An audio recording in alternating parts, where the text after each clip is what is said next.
Un nouveau rappel pour nos exposants, hein, tous ceux qui...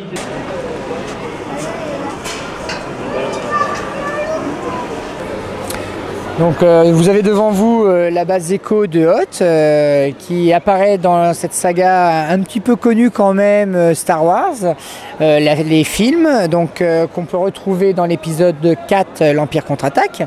Donc étant fan dans les années fin des 70 de Star Wars, l'idée m'est venue de faire un décor en Lego sur la base de Hoth. Et comme ça correspondait à peu près à l'arrivée des Lego dans les années 90 des premiers Star Wars, je me suis mis à faire, parce qu'elle commence à dater, cette petite réalisation de 10 ans, de faire par exemple, de reproduire un diorama sur ce film qui était l'Empire contre-attaque, sur les scènes de départ, c'est-à-dire l'attaque de l'Empire sur les rebelles.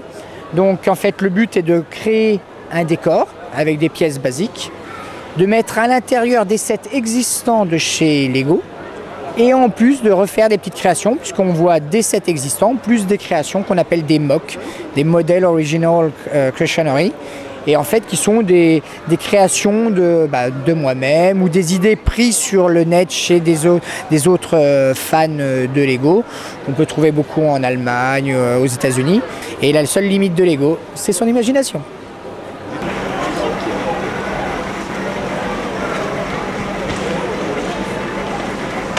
Et c'est celui-là que vous voulez, toi, non? Comme celui-là, le locomotive.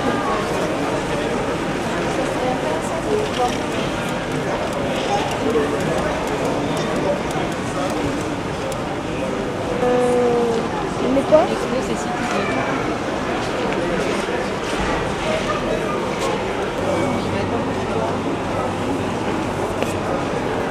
Bah, c'est bon, on peut aller là.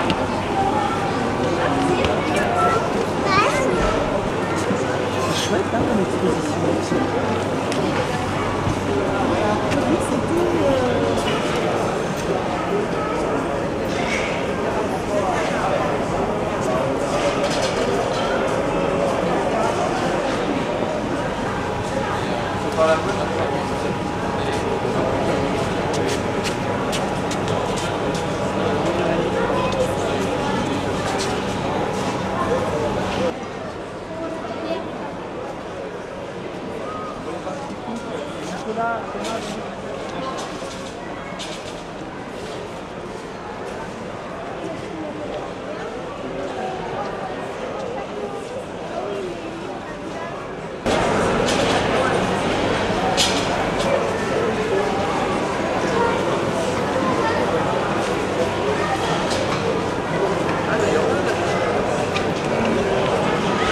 La scène telle que je l'ai reconstituée est une scène du premier film Cars, dans laquelle les deux personnages, Sally et Flash McQueen, vont se balader et passent à travers un paysage constitué de forêt, d'une cascade, et arrivent au Willwell Motel. Donc Sally explique sa petite histoire et pourquoi elle est restée, et explique aussi le passé de Radiator Springs, donc la ville est exposée ici.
C'est le camping-car Volkswagen de 1962.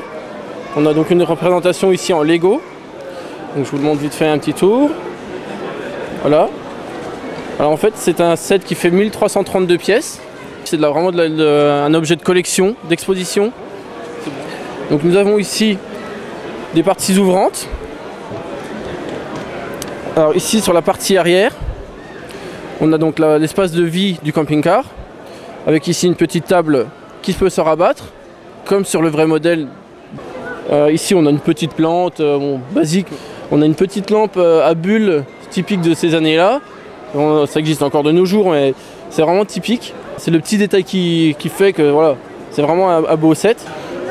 Et la partie avant, elle est faite de telle façon qu'on appelle ça un montage en snot. Donc ça veut dire pas de tenon sur le dessus.